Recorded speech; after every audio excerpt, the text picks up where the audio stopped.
Daniel, do you recommend pitching points or no points? Yeah, that's a good question, Kevin. I love that you asked that, bro. That's a good question. Every time I pitch a deal, my go-to is par. And the reason for that is because I look at it a little bit different, meaning that every time I sell a deal, and this is something that you should probably adopt, my main go-to is I always look at setting myself up for the next sale. Does that make sense? And so in other words, where most loan officers or most salespeople are looking at giving the maximum discount, right? Because their motive is that they don't want them to shop, right? Or they don't want them to get hit up by, let's say, Better or Owning. One of these other lenders that has stupid pricing, and I see this pricing, I'm like, how are you able to do that? So I'm always prepping the loan to where I'm not giving them the exact lowest rate, but I'm giving them a plan of how to better prepare themselves and position themselves.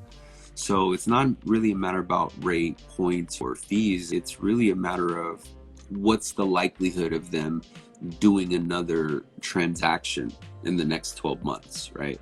So if I can help you build your FICO or replenish your savings or add value to your home because you're adding a room, right? I'm doing a cash out refi to you, or, drop MI, and in 1 year I could take you to a 15-year, right? So whatever it is, I'm more along those lines. And the reason for that is because, every month, like I think I funded consecutively over the last couple months over 20 units. And the reason how I'm able to do that is because the 20 that I funded last month are people that I already worked with in January or March. And so I already set them up to expect to refinance, right? And then of course, I'm also cold calling. So to answer your question, whatever you sell them, just keep in mind whatever helps them. You see what I'm saying? So if you don't necessarily have to drop the rate the lowest, and oftentimes you don't do it, because if the rate changes, you want to protect yourself of the opportunity of doing another transaction and another sale with that person.